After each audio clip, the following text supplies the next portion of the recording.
empleo de estas, Sí, ¿sí? sí, por supuesto.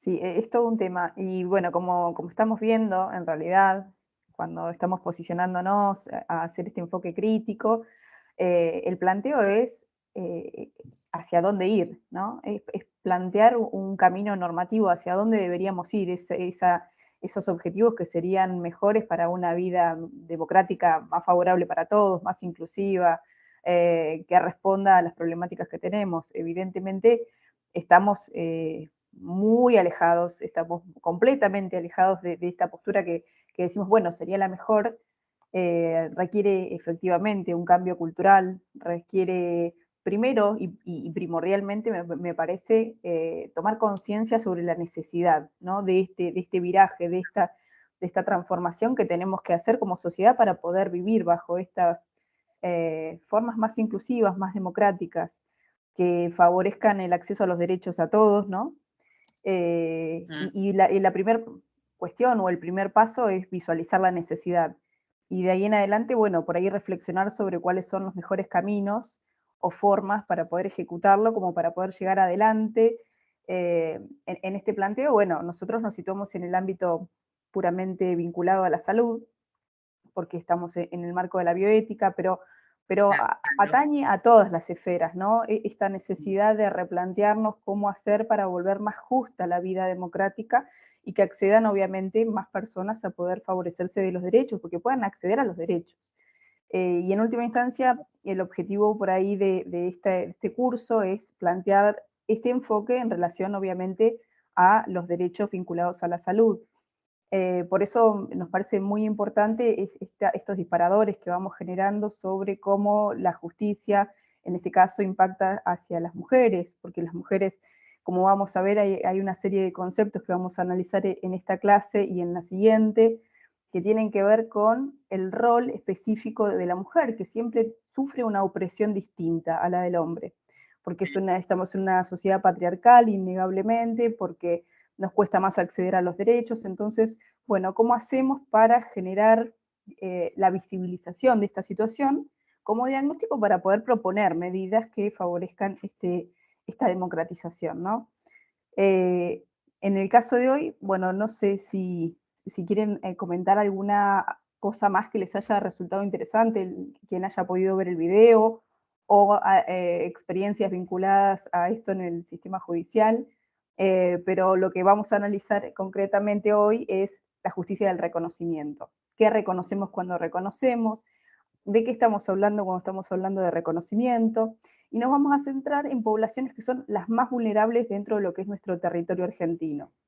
Concretamente vamos a analizar el caso de las mujeres indígenas y de las mujeres migrantes, cómo estas mujeres tienen que ser de alguna manera reconocidas para poder acceder a los derechos que están eh, legislados para todos en el ámbito de la salud. Voy a compartir, a ver si puedo, y ustedes me dicen si se ve. ¿Se ve bien? Sí, se ve Sí, bien. Bien, yo ahora dejo de verlos, así que cualquier cosa, vos Marina estás ahí y me decís bueno, si se escucha o no. sí. Bueno, como decíamos recién, estamos en la unidad 3, clase 3, dedicada a lo que es el reconocimiento de los sujetos subalternos, y acá vamos a analizar cuestiones que tienen que ver con nociones que son fundamentales para poder entender esta problemática, que se vinculan con la interculturalidad, la salud intercultural y el diálogo intercultural. Nosotros, como venimos diciendo en este curso, cuestionamos la noción clásica de salud, la noción clásica de bioética, la noción clásica de justicia. Y es por ese motivo, justamente por este cuestionamiento, que nos planteamos un abordaje de la salud y de la bioética desde este enfoque que venimos nombrando como fundamental, que es este enfoque de la justicia social tridimensional. Creemos que este enfoque nos permite ver la importancia que tienen los otros, que tienen las culturas diversas, que tienen las distintas epistemes cuando participan de la salud, y por eso justamente estamos tratando de, en los distintos ejes que propone nuestra autora de cabecera, que es Nancy Fraser, a analizar, bueno, cómo hacer para mirar las formas de poder favorecer una justicia social que piense en la distribución, que piense en el reconocimiento y que piense en la participación o representación de las comunidades, en este caso de las comunidades indígenas, de las comunidades migrantes, de los colectivos de personas con discapacidad. Vamos a ver a quiénes nos estamos refiriendo cuando estamos hablando justamente de participación en este caso. Vamos a comenzar, de todos modos, me parece interesante para poder hacer un rastreo de la autora, para poder pensar de qué habla, para poder pensar de qué se trata esta cuestión de la tridimensionalidad en el campo de la justicia social. Cuando hablamos en filosofía estamos hablando de distintas formas de entender la justicia social. Esta autora tiene esta propuesta, pero vamos a ver que no fue siempre así. En general, en la justicia social siempre hay como dos posturas que se encontraron como diametralmente opuestas y que no había una vinculación específica entre las dos. Está por un lado lo que tiene que ver con la justicia o dimensión distributiva, que es la que charlaron en la clase pasada. Este enfoque de la justicia, dentro del marco de la justicia social, tiene la característica de enfocarse en el plano material. En el plano material desde la perspectiva de redistribución económica, lograr la igualdad en la redistribución. Entonces, la mirada es puramente económica. Ahora, diametralmente opuesto a este enfoque, dentro del marco de la justicia social, está la dimensión del reconocimiento, que es en la que nos vamos a centrar en la clase de hoy. Esta dimensión del reconocimiento tiene la característica de dejar de mirar la cuestión económica para empezar a pensar justamente en qué es lo que las comunidades, los movimientos sociales necesitan para poder acceder a una igualdad de derechos. Y acá el planteo ya deja de ser material, deja de ser económico y pasa a ser más de orden cultural. Entonces, si tuviésemos que caracterizar a este paradigma del reconocimiento, en general lo que podemos decir es que es un enfoque dentro de lo que es la justicia social que siempre ha buscado un planteo eminentemente cultural, una búsqueda de reconocimiento en cuanto al aspecto de exaltación de la diferencia. Es decir, si lo pensamos en términos de movimientos sociales, colectivos culturales diversos que viven en Argentina, que viven en el mundo, cada colectivo en particular tiene algo que lo hace, que de alguna manera lo coagula, lo unifica. Entonces, la exaltación de esa diferencia es la que hace el reconocimiento dentro de este paradigma. Acá, esa diferenciación es vivida con orgullo. Entonces, cuando estamos planteando dentro de este paradigma del reconocimiento la necesidad de reconocer a estos colectivos, a estos movimientos sociales, lo que estamos viendo es justamente que hay una tendencia a negar esa diferencia, hay una tendencia a homogeneizar a la sociedad como si todos tuviésemos las mismas necesidades, las mismas, el mismo estado de situación, ¿no? Entonces, este paradigma plantea la necesidad de que haya una visibilización de las necesidades particulares de cada colectivo cultural. Acá vemos, por ejemplo, algunos de los colectivos, movimientos sociales a los que nos estamos refiriendo, movimientos feministas, movimientos de personas con discapacidad. Hoy vamos a hablar específicamente de los movimientos indígenas, concretamente de las mujeres, porque su situación es mucho más compleja para poder pensar y para poder interpretar cuáles son las formas de poder acceder a esa democratización de derechos. Y también vamos a analizar la situación de los colectivos de personas con discapacidad. También están los colectivos de género, LGTBIQ+, bueno, y todos los movimientos que de alguna manera tienen sus reivindicaciones culturales particulares.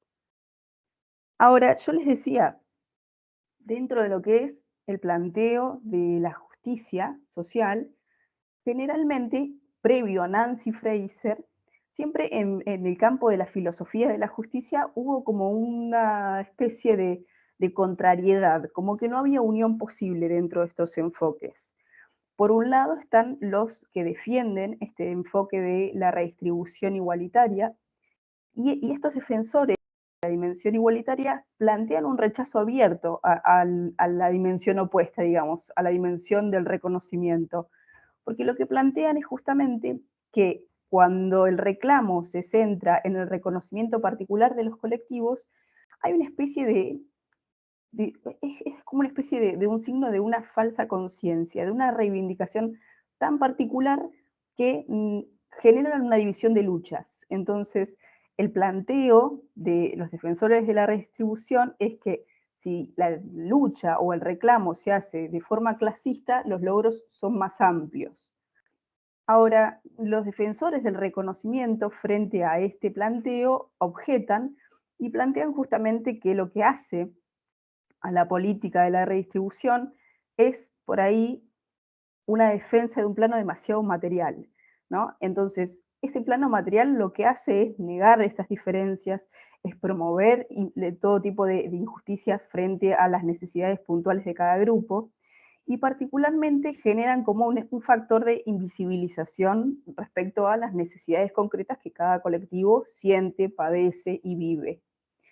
Ahora, la respuesta que encuentran los defensores de la justicia del reconocimiento frente a esta mirada, ¿no? A este menosprecio que genera la otra postura sobre las luchas, sobre lo material, sobre la redistribución económica, es que justamente si se reconoce la diferencia, si nos centramos en el reconocimiento solamente de la diferencia en el ámbito cultural, que plantean las mujeres, que plantean los movimientos LGTBIQ+, el movimiento de discapacidad, si estamos pensando en cada una de estas cuestiones, ellos dicen, no se darían cuenta de cuál es, en última instancia, el sector que está promoviendo la opresión concretamente. No se darían cuenta si es el capitalismo, si es el patriarcado, si es la violencia de género.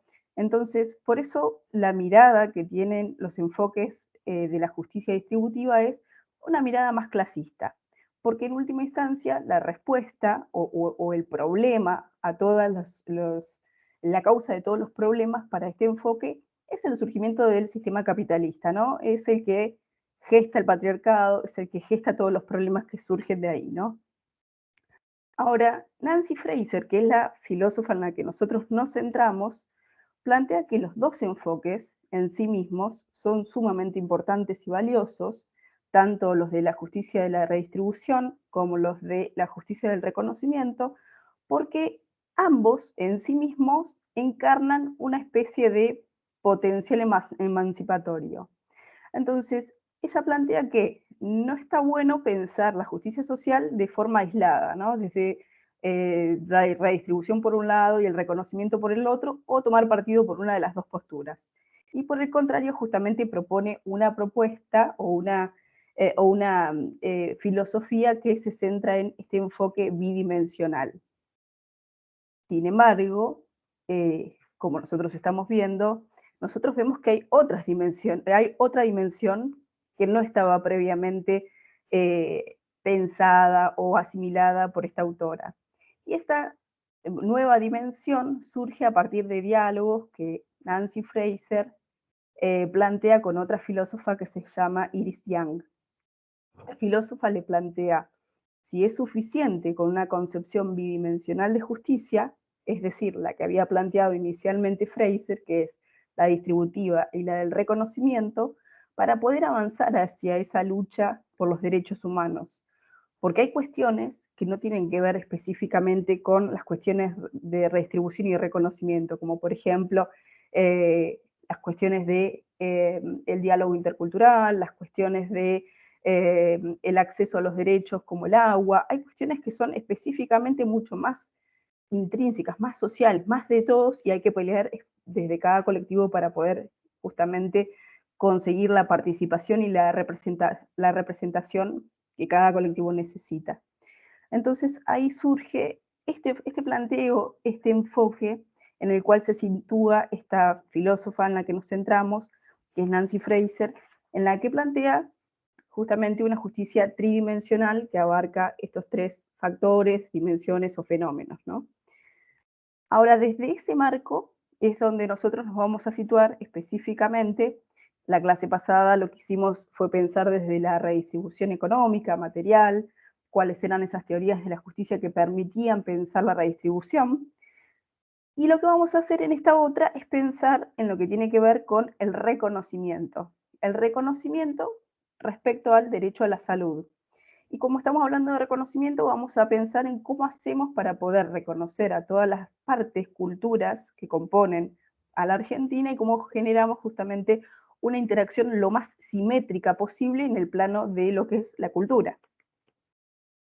Entonces, para esta clase, el objetivo central es analizar la salud intercultural, y cuando estamos hablando de salud intercultural estamos hablando del acceso a la salud desde la interacción respetuosa entre varias culturas en los distintos ámbitos que tienen que ver con lo político, que tienen que ver con lo social, con lo cultural, con lo lingüístico, con lo etario.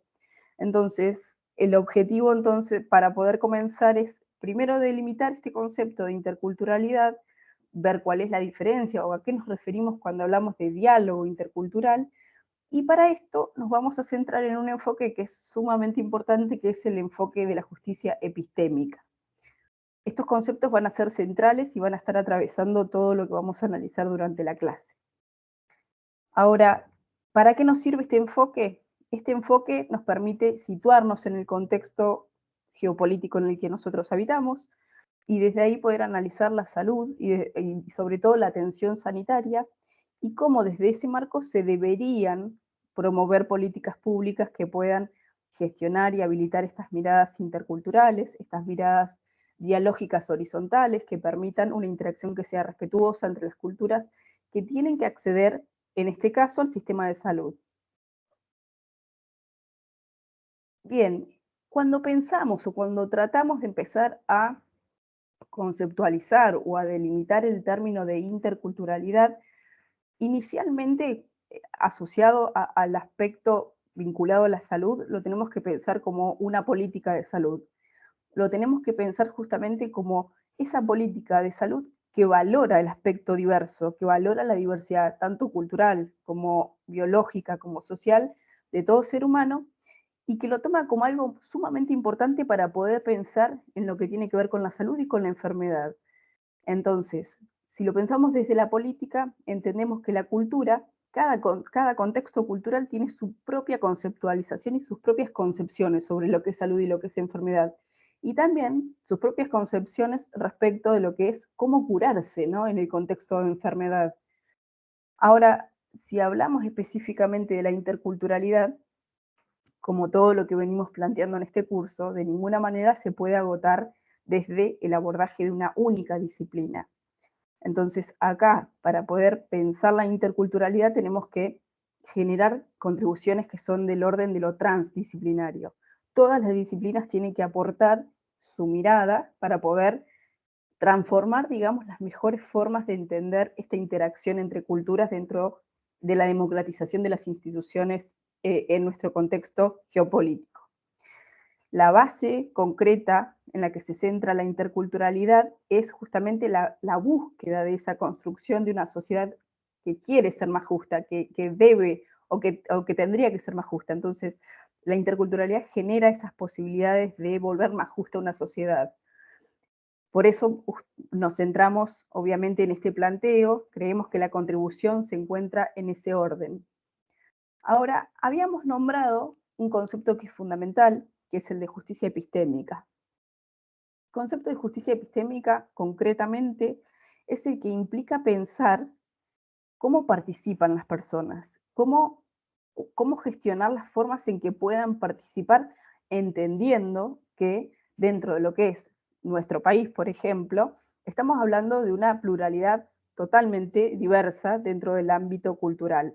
Entonces, esa participación, ¿cómo se genera dentro del ámbito de la justicia epistémica para que todos esos protagonistas individuales, diversos, o sea, de base de cultura diversa, puedan participar en igualdad de condiciones?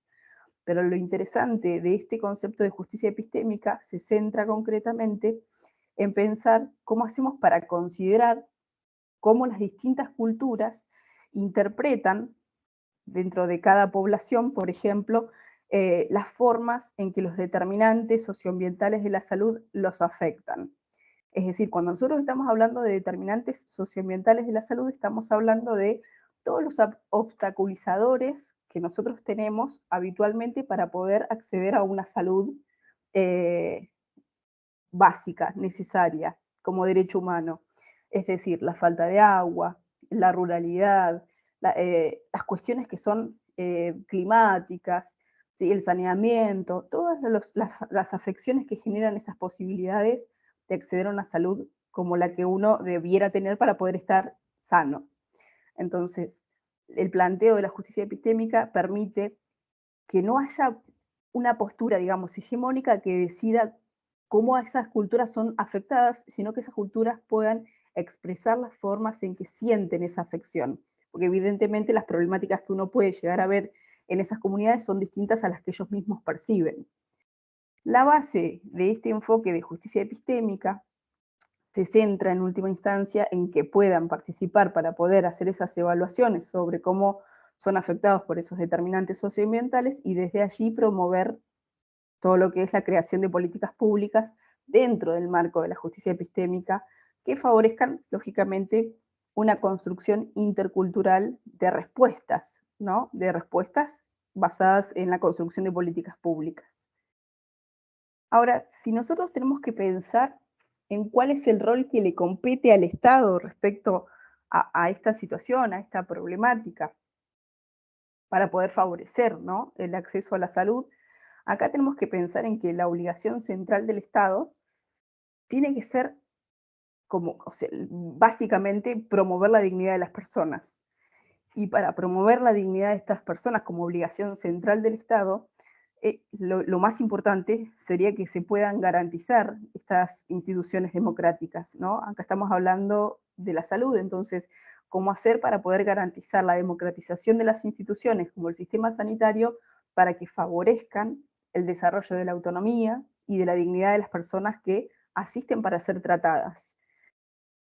Y en este marco, ¿no? En este marco de favorecimiento de la dignidad de las personas para que puedan acceder a los sistemas de salud, pensar también en las políticas públicas que tiene que generar el Estado para poder favorecer este desarrollo de la autonomía, para poder generar la dignidad de las personas, para poder favorecer también mecanismos que permitan el reconocimiento y el respeto intercultural.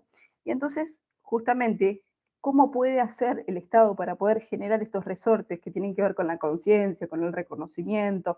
Estábamos hablando un poco recién con el video. Bueno, en primera instancia pensar en lo que tiene que ver con los canales de la educación, de la formación y de la información pública.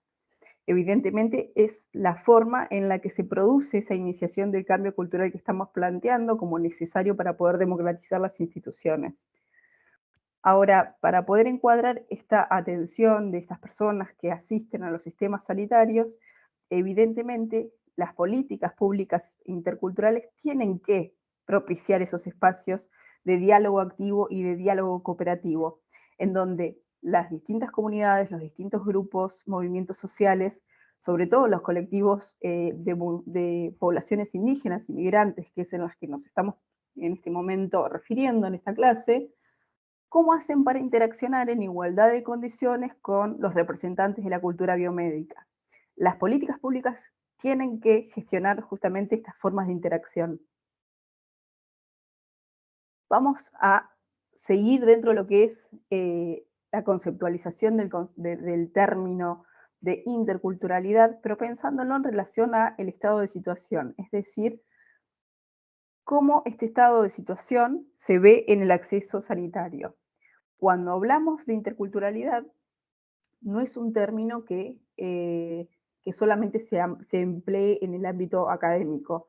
Es un término que está ganando mucho terreno en los ámbitos de militancia, en los ámbitos sociales, en los ámbitos de movimientos sociales particulares, en el plano académico también, en las distintas políticas. Hay políticas en gobiernos específicos que tienen que ver con lo sanitario, por ejemplo, en provincias como Neuquén, hay conceptos como la educación intercultural, la salud intercultural, que están reguladas, digamos, dentro de lo que es el plano legal.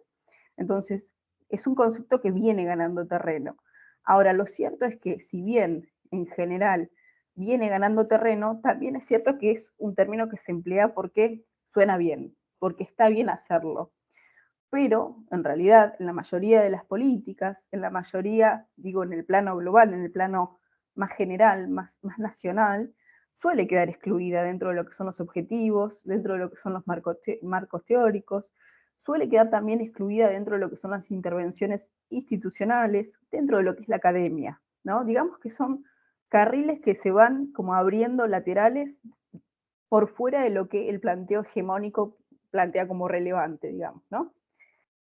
Ahora, si planteamos el estado de situación de estas comunidades concretamente en vinculación con la interculturalidad, para poder pensar en la interculturalidad tenemos que pensar en cómo viven estas personas.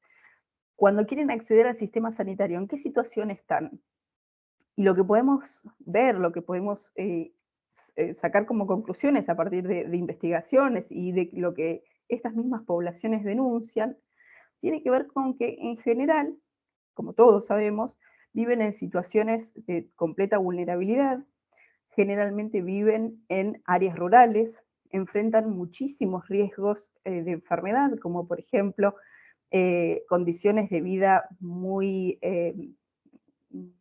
vulnerables en el aspecto vinculado a las posibilidades de acceder a agua potable, en las posibilidades de saneamiento básico, en los contextos de total aislamiento y completo alejamiento de todo espacio de atención sanitaria primaria. O sea, están muy alejados de las posibilidades de tener una vida digna. Entonces, es importante partir de este estado de situación para entender justamente el punto de partida de estas poblaciones para poder lograr ese objetivo de lograr una salud intercultural, ¿no? El punto de partida nos permite ver todo lo que tienen que hacer para poder estar en una situación de igualdad de oportunidades.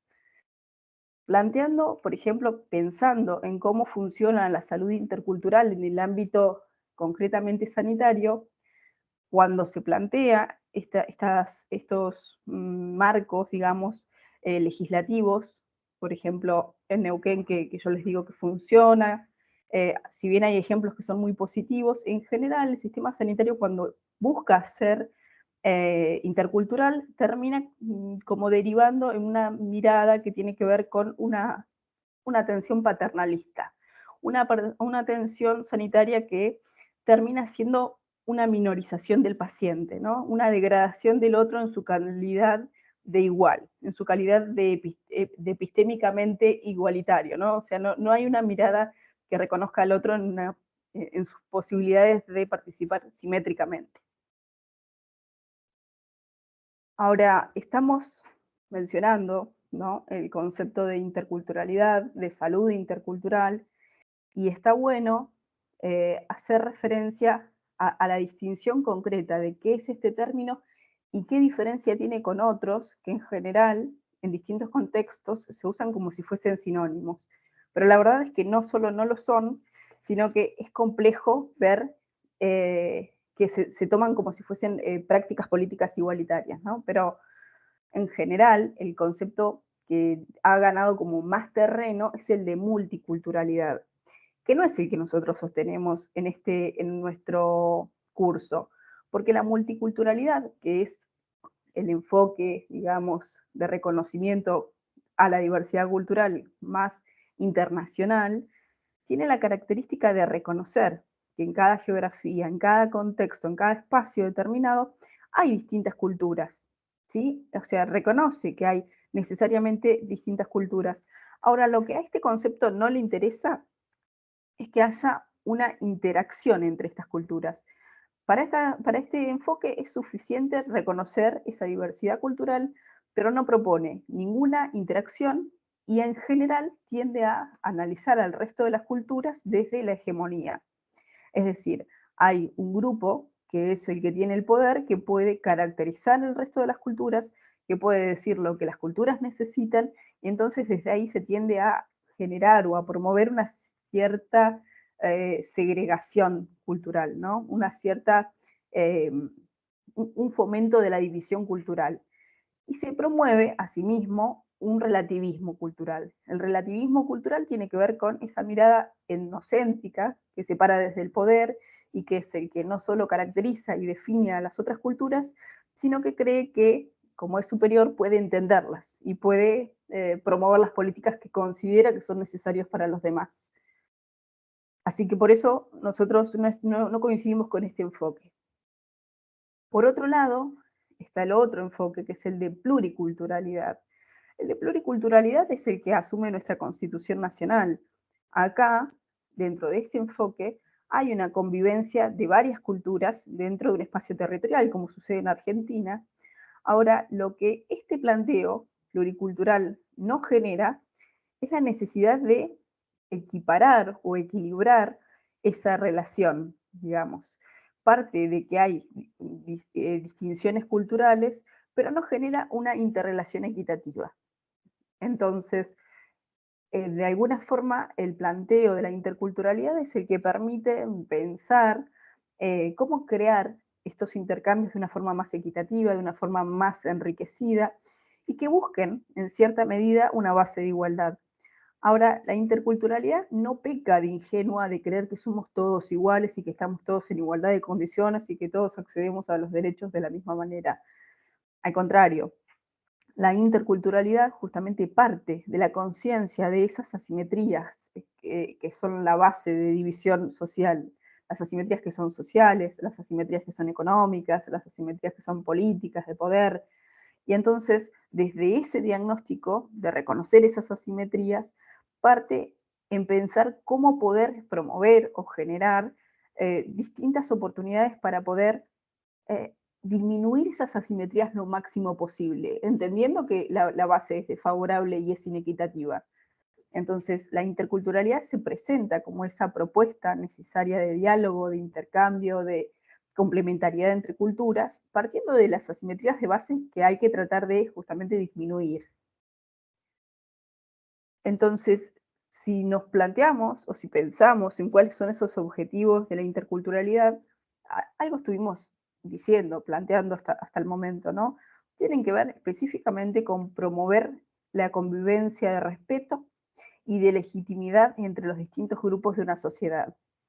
Ahora, cuando la Organización Mundial de la Salud se plantea si es útil o no es útil este concepto, para qué sirve en el ámbito sanitario, la realidad es que encuentra sumamente valioso el concepto, sumamente valioso la oportunidad de generar políticas públicas que permitan esta interacción intercultural y no justamente la multicultural. Porque lo que plantea la Organización Mundial de la Salud tiene que ver con que la interculturalidad en salud fortalece la calidad de la atención médica. La fortalece porque, por un lado, da participación y da acceso a un abanico mucho mayor de población diversa. Y por otro lado, también se enriquece o se fortalece la calidad de atención médica porque este planteo intercultural también toma, digamos, participación no solo de las personas, sino de sus epistemes, es decir, de sus conocimientos.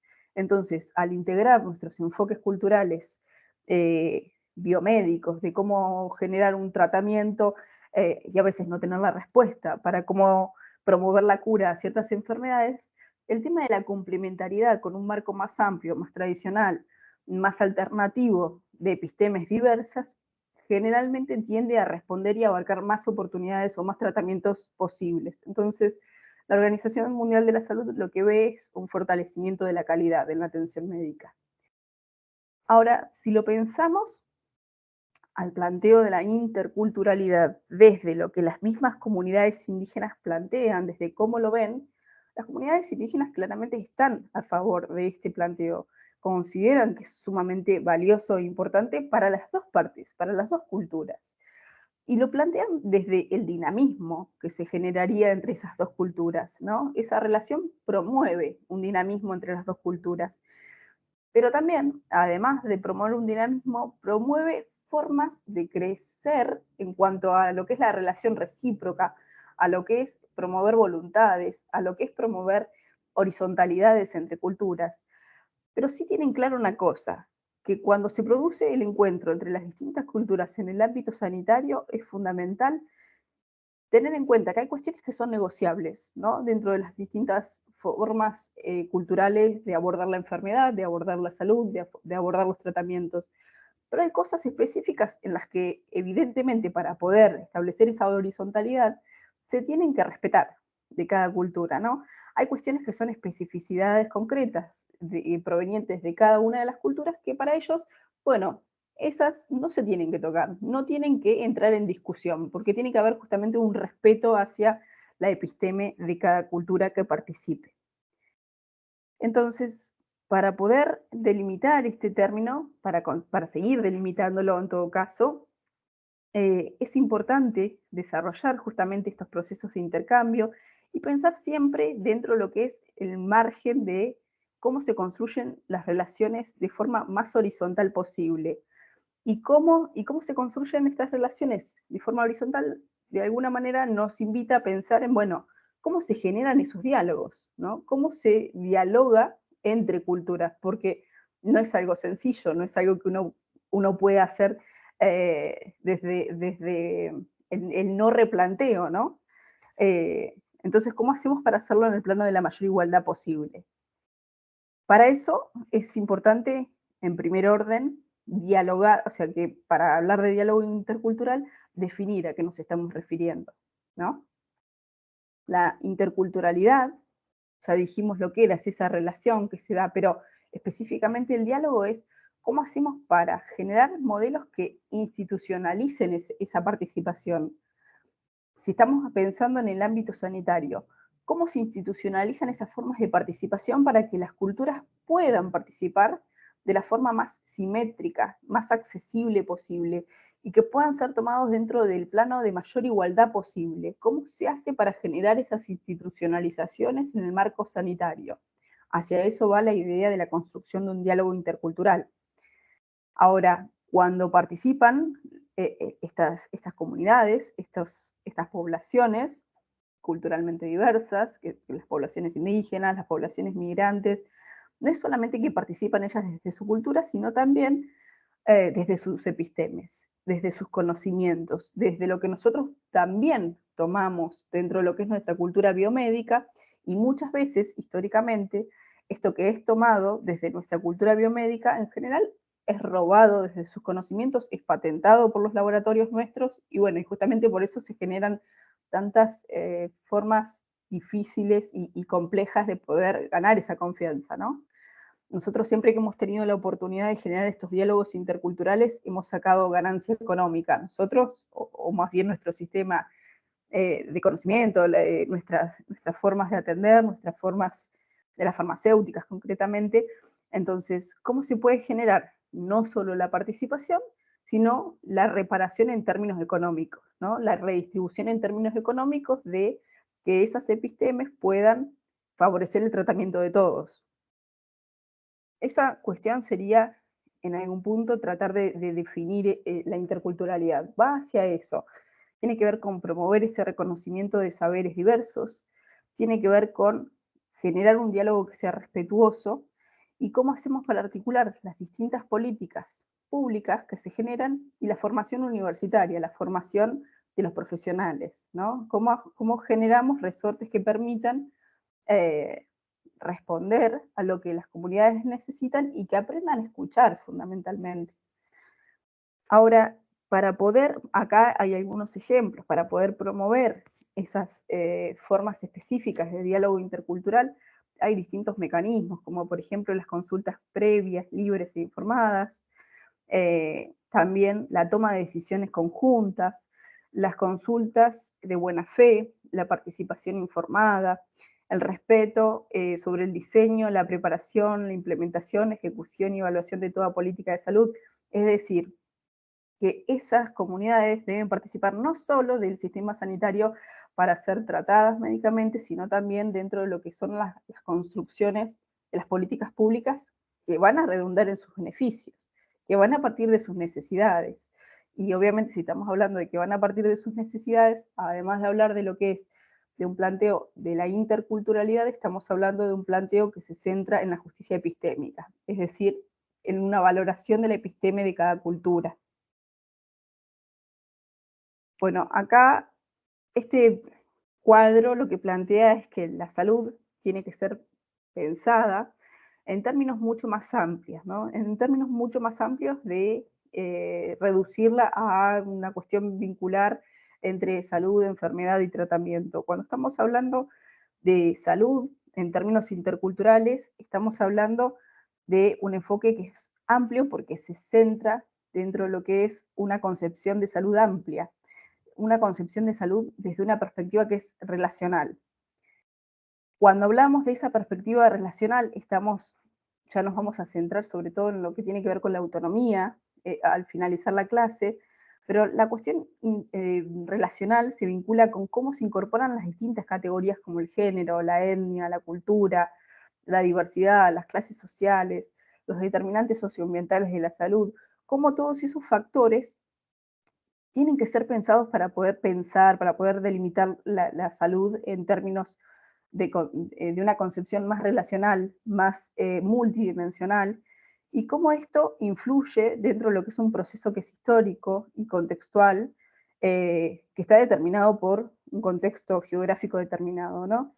Entonces, la ampliación de este enfoque es el que nos permite entender que hay un montón de variables que entran en juego y que se ponen en conflicto dentro de lo que es lo individual, dentro de lo que es lo social, y que hay un montón de problemáticas que son sociales que tienen que ser incorporadas dentro de lo que es la concepción de salud. Acá hay algunas que nombra Stolkiner, como por ejemplo, la salud tiene que pensar, tiene que incorporar conceptualizaciones vinculadas a la vida y la subjetividad en el sentido social y singular, las cuestiones del Estado y las políticas sociales, las cuestiones de género, que son las que habíamos abordado en el video inicial, las de pertenencia cultural étnica, las problemáticas de subjetividad, los debates sobre las crisis, los nuevos paradigmas, las cuestiones vinculadas a la violencia. Todas estas cuestiones tienen que ser pensadas desde el campo sanitario, desde una mirada de bioética amplia, que permita entender que la salud obviamente es mucho más amplia de pensar en cuestiones vinculadas a la salud de enfermedad o al tratamiento, ¿no? Eh, esto es importante porque cuando hablamos de salud intercultural, si la pensásemos como una salud restringida, no podríamos incorporar esta mirada intercultural. Entonces, para poder realizar estas consideraciones que vamos generando sobre lo que es pensar la salud intercultural, necesariamente tenemos que pensarlo desde un marco de salud mucho más amplio. Ahora, cuando estamos hablando específicamente de la interculturalidad vinculada a la salud, es muy importante, como decíamos cuando hicimos la distinción recién dentro de lo que era la multiculturalidad, la pluriculturalidad y la interculturalidad, que cuando nos centramos en la interculturalidad somos conscientes de que nuestro punto de partida, culturalmente hablando, es disímil, es desparejo, es injusto, ¿no? Entre las distintas culturas que participan para poder acceder a los derechos. Entonces, desde ese marco es sumamente importante para poder hacer un planteo de salud intercultural, en primer orden, pensar en cuáles son las asimetrías de poder que intervienen en esa pronunciación de la diferenciación, ¿no? ¿Cuáles son los factores que están favoreciendo las asimetrías? Y en segundo orden, es sumamente importante pensar cómo estos factores intervienen y afectan de modo directo el desarrollo y la atención de salud. Es decir, si pensamos en cuáles son las divisiones que se establecen culturalmente hablando, cuáles son las cuestiones que marcan esas asimetrías de posibilidades en el acceso a los derechos, bueno, ¿cómo intervienen esas asimetrías? ¿En qué proporción afectan? ¿De qué modo lo hacen? Es decir, las políticas públicas tienen que partir de ese reconocimiento para poder equiparar justamente esas distancias lo máximo posible en relación a las vulnerabilidades específicas de cada sector, de cada grupo, de cada movimiento o comunidad en este caso. Ahora, cuando consideramos la concepción de salud específica de las comunidades que participan, es sumamente importante también, en este orden, cuando estamos hablando de salud intercultural, no pensar que, porque la otra cultura es distinta de la mía, todas tienen las mismas necesidades, porque si no terminamos justamente cayendo en esta idea de la multiculturalidad, el relativismo cultural. No es que todos los que son distintos a mí tienen las mismas necesidades. es sumamente importante esta variable, este aspecto, porque la homogeneización es una de las respuestas, digamos, naturales, ¿no? Se reconoce la diversidad, pero se tiende a dar una respuesta unívoca. Y justamente ahí está la crítica de este planteo. Centrándonos ahora en lo que tiene que ver, decíamos, vamos a analizar por ahí las problemáticas que son más complejas, que se vinculan con las mujeres indígenas, cómo hacen para acceder estas mujeres a la salud, cuáles son los problemas que cuentan, cuáles son las situaciones específicas asimétricas de base para poder acceder a los derechos. Nos centramos en estas comunidades por distintos aspectos, pero fundamentalmente porque como planteamos inicialmente, las mujeres tienen algunos factores que pronuncian esas asimetrías de modo más desproporcionado. Y para poder entender cómo se pronuncian estas asimetrías de forma más desproporcionada, nosotros analizamos esas asimetrías o esas opresiones con un concepto que es el de interseccionalidad.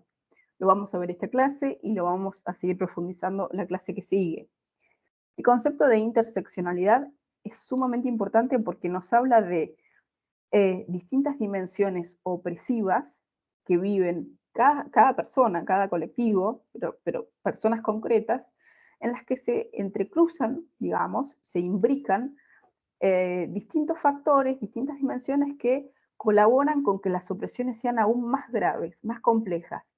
Si hablamos de hombre-mujer, la mujer tiene una variable opresiva por sobre el hombre dentro de lo que es un sistema patriarcal. Si hablamos de clases sociales, las poblaciones más vulnerables económicamente tienen una opresión particular. Entonces, si a esas dos cuestiones las vamos uniendo, por ejemplo, estamos hablando de clase social desfavorable y mujer, ya estamos hablando de dos opresiones que se imbrican. Si a esas opresiones le seguimos sumando, por ejemplo, las variables de etnia, y hablamos de mujeres pobres indígenas, y hablamos de mujeres mayores indígenas, y hablamos de mujeres mayores indígenas que viven en zonas rurales. Bueno, evidentemente, todas estas dimensiones que se imbrican interseccionalmente en cada persona concreta afectan de modo más específico y más concreto sus posibilidades de acceso a los derechos. Entonces, este concepto es fundamental para poder entender cómo esas dimensiones afectan de modo particular, pero cuando se imbrican son mucho más graves. La tarea, entonces, debe centrarse en reconocer dónde se producen esas brechas para incorporar procesos de integración social y analizar cómo se manifiesta la inequidad en el acceso a servicios y en la exclusión por razones culturales. Es decir, entendemos que este concepto es fundamental para poder entender las opresiones y cómo estas opresiones afectan de modo particular sus imposibilidades de acceso a la salud, ¿no? En este caso. Cuando estamos hablando de poblaciones indígenas, las formas de participación cuando se ven coartadas pueden ser representadas o pueden ser denominadas a partir de un concepto como por ejemplo el de epistemicidio. ¿Qué es el epistemicidio? El epistemicidio es la muerte de los conocimientos alternativos. En general, cuando estamos hablando de la muerte de los conocimientos alternativos, estamos hablando de que hay un enfoque hegemónico, que hay un enfoque biomédico que tiende eh, a homogeneizar todas las respuestas posibles dentro de la desacreditación de otras formas de respuestas para los problemas que están vigentes, digamos. Si yo tengo una enfermedad, desde el planteo de la biomedicina, ¿sí? Desde el planteo médico hegemónico, respondo dentro de lo que son mis conocimientos científicos. ¿Por qué? Porque descalifico, desacredito y desvalorizo las posibilidades de respuesta que puedan llegar a tener los conocimientos tradicionales, los conocimientos alternativos para dar respuestas a esas enfermedades. Incluso, aunque los conocimientos científicos no den respuestas claras, concretas, sobre cómo resolver estas situaciones, ¿no? Pero bueno, el epistemicidio apunta a eso, a una descalificación que la genera el poder, una descalificación en términos epistémicos que la genera el poder.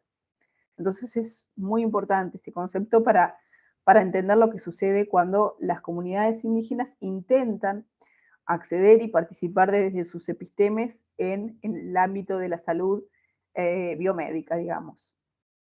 Esta perspectiva, entonces, está cargada de prejuicios, consigue afectar la aplicación de los saberes ancestrales, no permite la participación y, bueno, promueve obviamente, como sucede con las comunidades indígenas, el no reconocimiento de estas epistemes y de estas culturas, además de no permitir la vigencia de ese conocimiento, termina por la extinción, ¿no? Porque conocimiento o lengua que no está en uso y que no está en vigencia y que no puede ser empleada socialmente, termina extinguiéndose cuando las generaciones que las emplean mueren.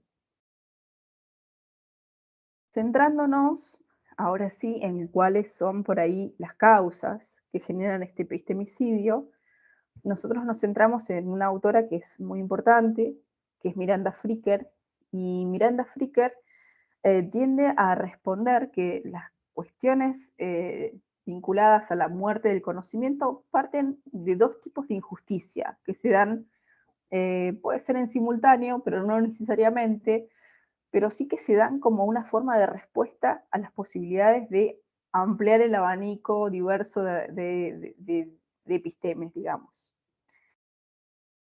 Uno de los tipos de injusticia que plantea Miranda Fricker es el de la injusticia testimonial y el otro es el de la injusticia hermenéutica. Cuando nosotros estamos hablando del primer tipo de injusticia, que es el testimonial, en general esta autora lo que dice es que se trata de un prejuicio que conduce a un oyente a otorgar un nivel injusto de credibilidad al conocimiento de un hablante. Es decir, desde este enfoque, si yo me paro en la cultura hegemónica, lo que hago es escucho a la cultura tradicional indígena, por ejemplo, y lo que hago es tener un prejuicio sobre sus posibilidades de tener un conocimiento válido. Entonces, descreo ahí, o sea, genero una falta de credibilidad sobre las oportunidades que tiene el otro de decir algo interesante, algo que valga la pena en el plano de la credibilidad y en el plano de poder participar en igualdad de condiciones, digamos.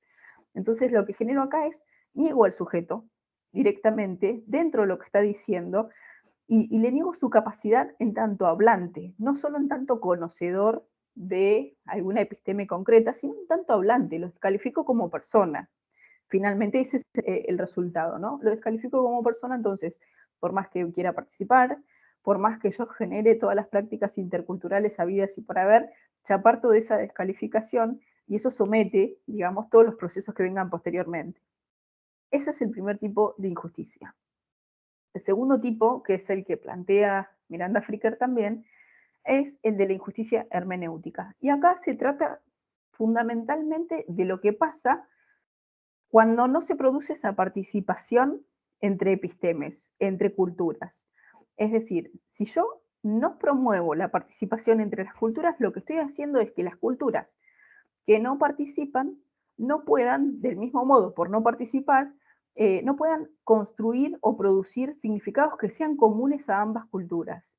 Entonces impongo los míos, impongo mis propios conocimientos, impongo mi propia cultura, porque no dejo que la otra cultura participe en la construcción de conocimientos o significados recíprocos, horizontales, comunes, que puedan partir justamente de reconocer al otro como un sujeto epistémicamente válido.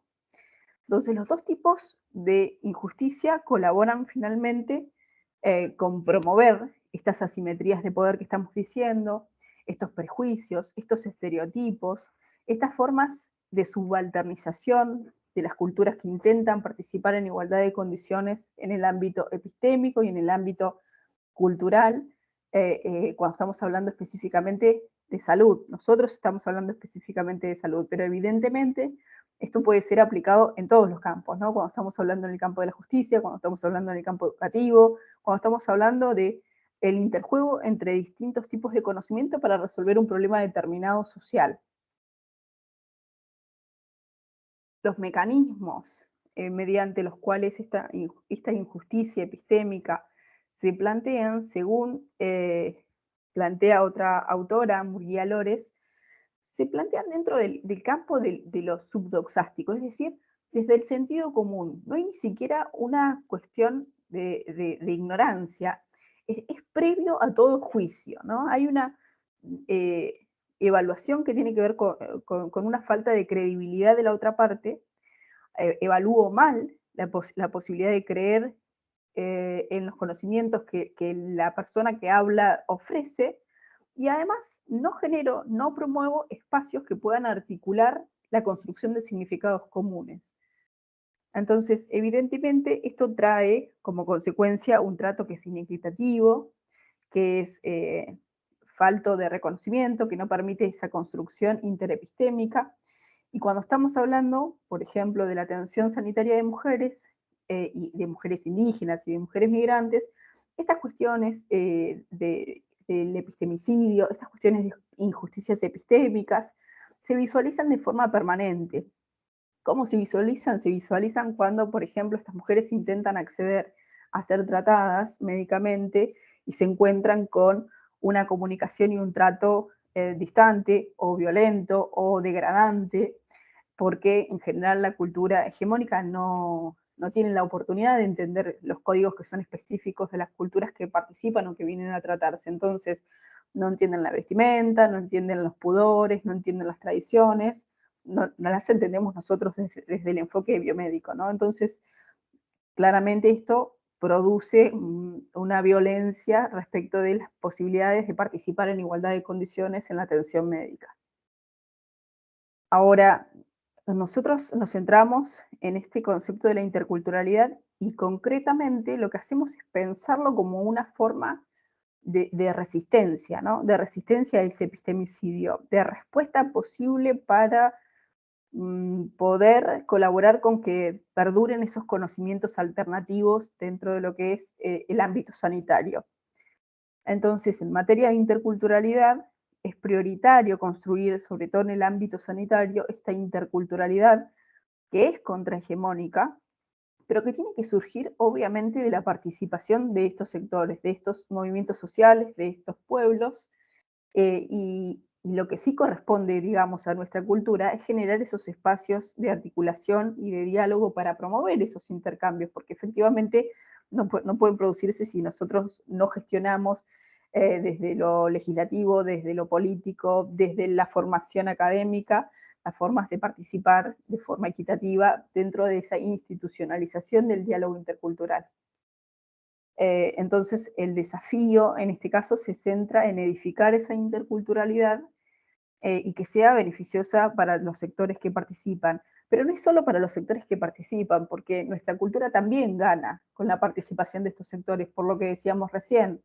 Hay distintos conocimientos alternativos que dan respuestas a problemáticas que nuestro enfoque científico no responde, no tiene el conocimiento. Entonces, evidentemente, la participación de tanto del enfoque occidental, el nuestro, en interacción con el indígena tradicional, puede llegar a redituar en respuestas positivas para las culturas que participan, ¿no?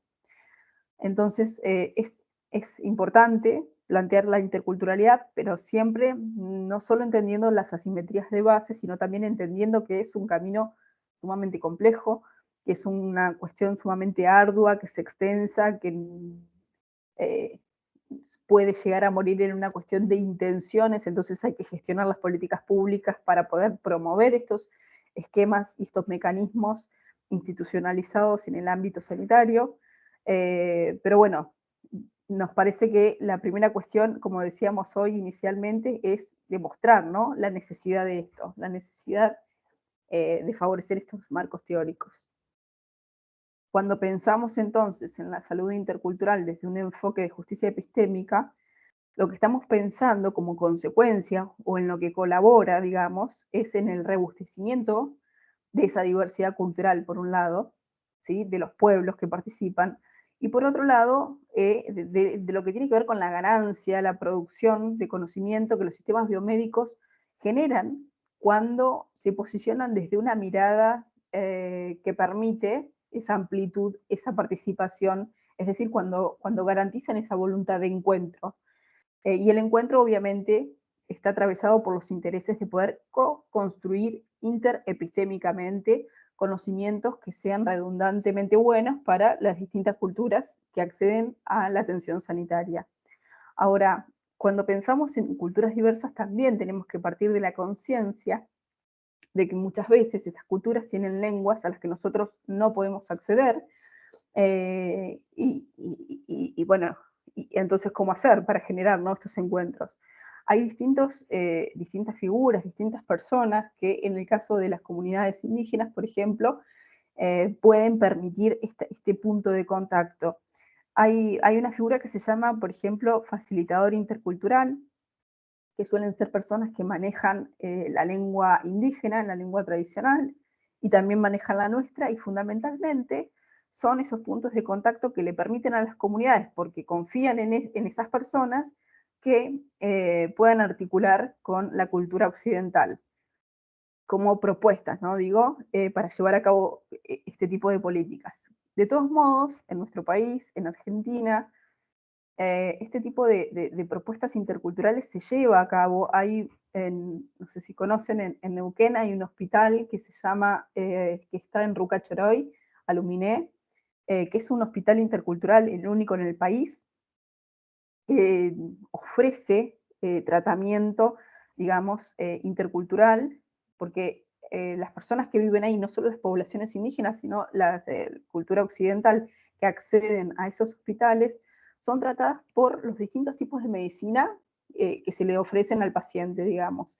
Y parte de que este proyecto se lleve a cabo y que tenga buenos resultados tiene que ver con que los órganos decisores son órganos colegiados integrados por las dos culturas, por ejemplo. Ahora, la construcción de ese edificio, las formas de atención responden a la cultura tradicional.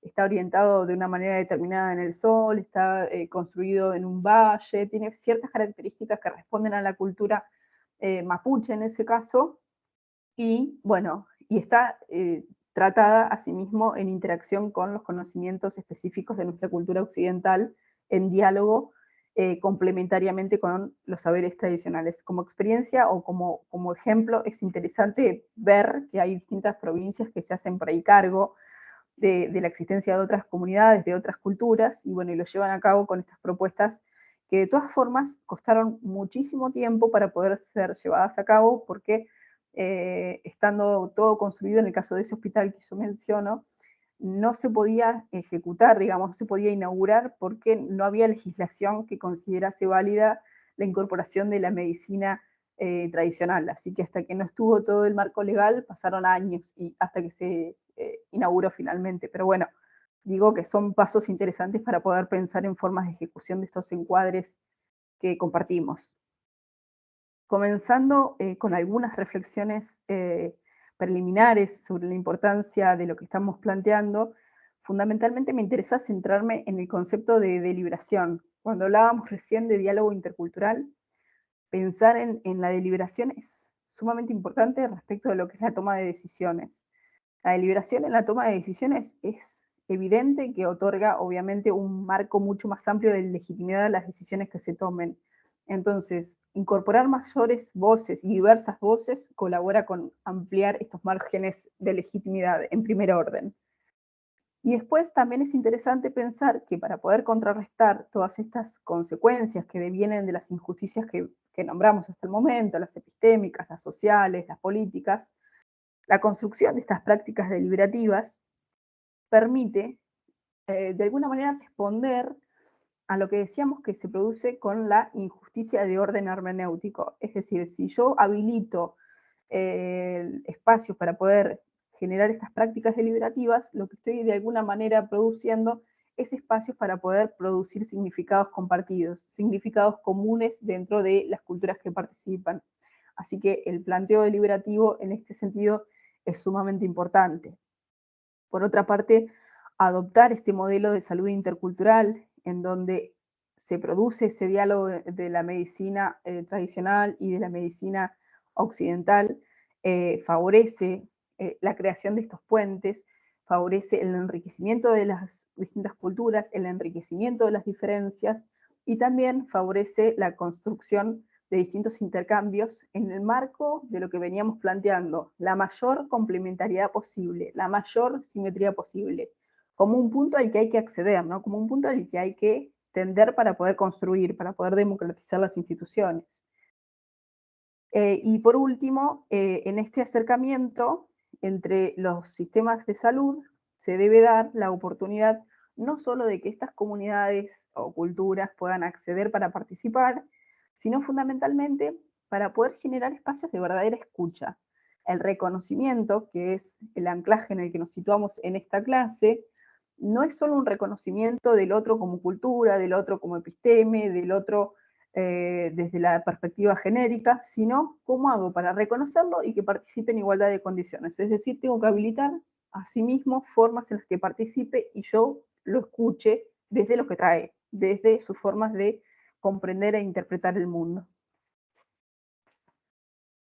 Acá vamos a hacer como un planteo simple de lo que estábamos realizando recién, que era la noción de interseccionalidad.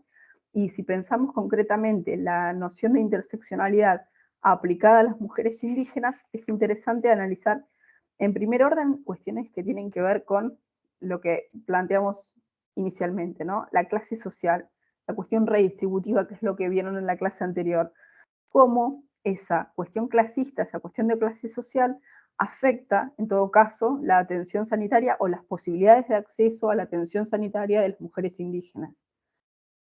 En este planteo, la opresión clasista, es decir, la cuestión de clase, es interesante de poder ser evaluada porque la ampliación de las inequidades en general no es solo el resultado de que el sistema de salud falle, sino que generalmente es el resultado o es la consecuencia de que las comunidades indígenas, las comunidades migrantes, no tienen la base mínima, las condiciones mínimas de vida para poder acceder a los sistemas de salud, no tienen las condiciones mínimas como para poder participar en igualdad de condiciones. Entonces, el diagnóstico inicial de entender que la clase social afecta las posibilidades de acceso es prioritario.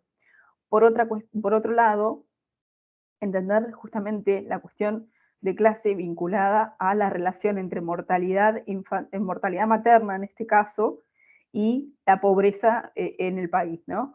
El 60% de la mortalidad materna se produce en el 30% de la población más pobre de los países. Incluso en algunos de ellos, la brecha de esperanza de vida entre los países ricos y los más pobres ha llegado a casi 20 años. Y en el caso del ejemplo, acá traemos un ejemplo que es el caso de Formosa, en donde hay muchas comunidades indígenas. En este caso, las poblaciones indígenas son mucho más afectadas porque se produce una grandísima tasa de mortalidad materna en relación a los niños que nacen, que es una provincia que está muy afectada económicamente y que las poblaciones indígenas, sobre todo las mujeres, se encuentran en una situación sumamente comprometida en el plano económico y cómo esto afecta la maternidad, ¿no? Es importante ver las vinculaciones. Por otro lado, si analizamos otra de las dimensiones, por ejemplo, la dimensión racista, cómo afecta las posibilidades de atención sanitaria, las posibilidades de acceso a la salud en el caso de las mujeres, acá pensando en las mujeres wichí, es importante pensar que los procesos históricos de autoidentificación entre los distintos pueblos ancestrales han sido y son sumamente complejos, es decir, esa autoidentificación que las comunidades realizan para aceptarse como indígenas ha sido sumamente complejo, producto de, obviamente, de lo que ha sido la historia de nuestro país y la suerte que han corrido las poblaciones indígenas. Entonces, la cuestión racista es compleja, no solo de ser asumida, sino porque en general estas poblaciones suelen vivir como ciudadanos de segunda categoría en países como el nuestro, y en general suelen ser excluidos bajo el pretexto de ser portadores de lenguas, de religiones, de culturas y de formas de vida que se consideran prioritariamente inferiores a la cultura dominante. Otro de los factores que afecta o que materializa esa distancia cultural y que funciona como barrera tiene que ver con que esta discriminación de orden racista en general, cuando es planteada por el personal de salud, tiende a promover una mala calidad en la atención sanitaria hacia estas poblaciones, porque en general se genera una distancia y una violencia que promueve la desconfianza por la otra parte, y esa desconfianza termina, lógicamente, conduciendo a una falta total de acceso, ¿no? Las comunidades indígenas, sobre todo las mujeres, dejan de asistir al sistema sanitario y empiezan a tratarse de forma doméstica. Y si pensamos en otra de las categorías, por ejemplo, la categoría de género, cómo afecta la atención sanitaria de las mujeres indígenas, es interesante pensar, por ejemplo, que las mujeres indígenas cuando acceden a la salud, acceden acompañando, se produce un acompañamiento grupal, siempre acceden acompañando a sus familias o son acompañadas por sus familias cuando van a ser atendidas. Y por otra parte, otra cuestión que es muy importante dentro de lo que son las características culturales de estas comunidades, que tienen que ver con la opresión genérica, se vincula con que estas comunidades, las mujeres concretamente, cuando tienen que acceder a ser tratadas médicamente y tienen que dar el consentimiento informado, en general los consentimientos informados de estas poblaciones son consentimientos grupales. Entonces, sus decisiones son tomadas grupalmente. Y esto tiene que ver también con cuestiones de cómo el género afecta sus posibilidades de toma de decisión. En particular, el patriarcado en estas poblaciones las afecta de este modo, afecta su rol, afecta sus formas de poder acceder a los derechos en igualdad de condiciones. Ahora, me interesa que pensemos en las categorías vinculadas a cómo pensamos las relaciones de poder y el acceso a los derechos humanos. El acceso a los derechos humanos frecuentemente se ve obstaculizado por distintos factores que son de orden político, de orden económico, cultural, y estas formas de obstaculización, de obturación en el acceso a los derechos por los distintos factores, tienden a promover en esos sectores sociales, en esos movimientos sociales, en esos colectivos concretos, formas de tensionar para poder ser oídos, digamos, ¿no? Tensionar contra el poder para poder ser oídos por el poder y que respondan a esa obstaculización que se produce. Ahora, esas formas de expresión, esos reclamos, esas denuncias, para que sean oídos, como planteamos recién dentro de lo que era el marco de la injusticia epistémica, tienen que quebrar ciertas cuestiones que tienen que ver con los estereotipos de subalternidad. Cuando estamos hablando de estereotipos de subalternidad, estamos hablando de lo que decíamos recién, ese descreimiento específico que se produce hacia las comunidades concretamente. Por ejemplo, en el caso de las comunidades indígenas, estas comunidades son arrojadas socialmente, culturalmente, a un estado de, de degradación, digamos, de poca participación. Hay una subalternización dentro de sus posibilidades de lo que pueden aportar epistémicamente, culturalmente. En este marco, estas poblaciones, cuando tienden a denunciar o tienden a tensionar contra el poder, acá hay algunos conceptos que son interesantes de pensar, como por ejemplo, las denuncias, por más que sean escuchadas por el sector de poder en general, tienden a partir de esa desvalorización, de esa injusticia testimonial, y hay una negación dentro de las posibilidades de que esa voz sea tenida en cuenta. Ese acto de comunicación termina siendo un acto de habla fallido, como dice Gayatri Spivak, que es una teórica postcolonial, que denuncia justamente que los subalternos, por más que denuncien la falta de posibilidades de acceso a los derechos, en general tienden a no ser oídos, no se los toma en consideración. Su voz, por más que griten, por más que reclamen, no llega nunca a ningún tipo de resolución. Entonces, justamente en este marco, es fundamental que esos puentes dialógicos desde el planteo intercultural cobren ese vigor, cobren esa enunciación y favorezcan las formas de participación para poder justamente habilitar esa escucha sobre esa denuncia concreta, sobre esa falta de posibilidades de acceso a los derechos. Acá, bueno, traemos un ejemplo que es importante, que salió, que es una denuncia, no sé si la han escuchado, pero en Argentina es una denuncia frecuente, sobre todo de las comunidades indígenas como la Coya, en la parte, o sea, en los sectores del norte de nuestro país, en Formosa, en Salta, bueno, en estas provincias se produce esta práctica que es sumamente aberrante. Una de las mujeres indígenas, que es Estela Maris Molina, participó de un encuentro que hicimos en la Universidad de La Plata en el año 2022, y esta mujer lo que hizo fue una denuncia concreta sobre estos casos que viven las niñeces en el norte de nuestro país. Esta mujer pertenece al movimiento de mujeres indígenas y mujeres y diversidades indígenas por el buen vivir. Lo que nos comentaba Estela en esta conferencia que dio, en esta charla en la que compartió esas experiencias y sobre todo esas denuncias sobre los casos de chineo, es que el chineo es una violación que se produce en manada, que para ella es una violación colonial y racista, y concretamente que esta violación se produce sobre las niñeces indígenas. En general lo que ella plantea es, según palabras de ella, es que es una práctica sistematizada, colonial, perpetrada por criollos hacia nuestras niñeces. Ella afirma que las niñeces son degradadas en su calidad humana al punto de ser cazadas como animales, dando lugar al funcionamiento de estos ritos de odio, de cultura colonial, racista, capitalista y patriarcal. Cuando le preguntamos a Estela cómo se producían este tipo de acciones, cómo se llevaban a cabo estas violaciones en manada, ella nos comentaba que estos criollos, digamos, argentinos, no indígenas, lo que hacen es hacerlas correr, correr, correr y correr.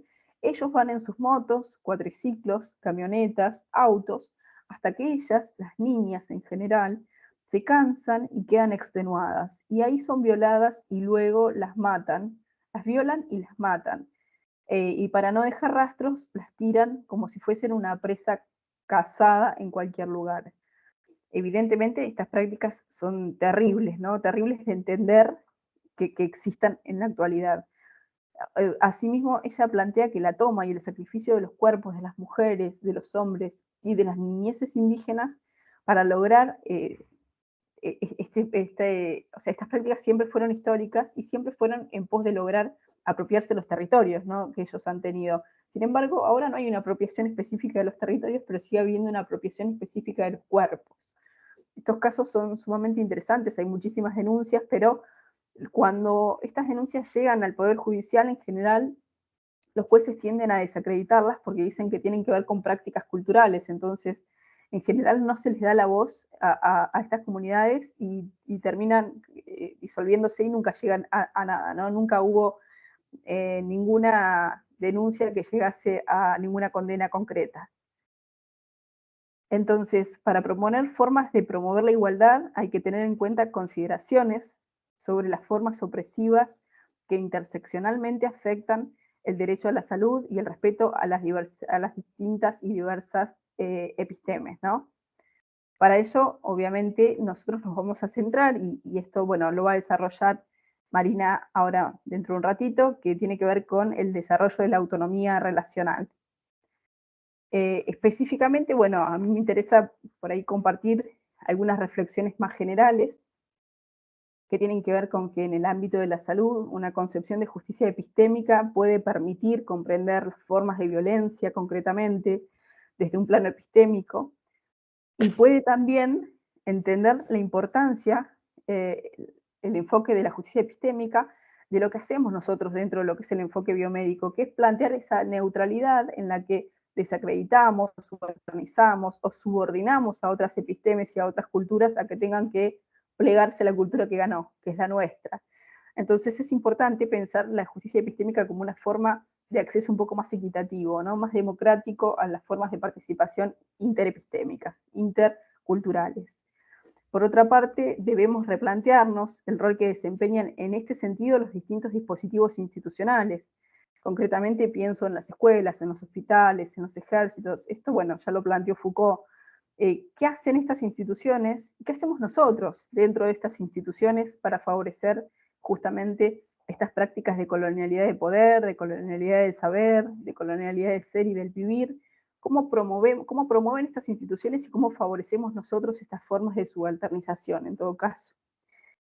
Otra cuestión que me parece interesante pensar tiene que ver con el proceso de salud y enfermedad, enfermedad y atención, pensando siempre que es un modo de constitución de los sujetos, de sus cuerpos y de sus psiquis, y que todo esto, como el padecimiento, son un hecho social. Es decir, todas estas conceptualizaciones que estamos nombrando, la salud, la enfermedad, la atención, el padecimiento, son constructos sociales. Son significados que tienen que ver con el orden de lo construido. Todo acto, digamos, es delimitado conceptualmente en relación a cómo cada cultura le da valor a ese tipo de procesos. Entonces, cuando entramos en interacción con otras culturas, tenemos que entender que justamente tienen otros enfoques sobre cómo se definen estas conceptualizaciones. Y finalmente, me parece interesante pensar que para propiciar la participación activa de las comunidades partícipes, la interculturalidad comienza a construirse modificando prácticas que son cotidianas, que son de todos los días, que tienen que ver con ese encuentro que debe partir de la alteridad, que debe construir políticas públicas de salud que respondan a valores diversos, a formas culturales distintas de entender la realidad, que vengan de las distintas comunidades que participan y que reconozcan justamente la necesidad sanitaria de una concepción de salud mucho más amplia que responda a las posibilidades de acceso de las distintas culturas.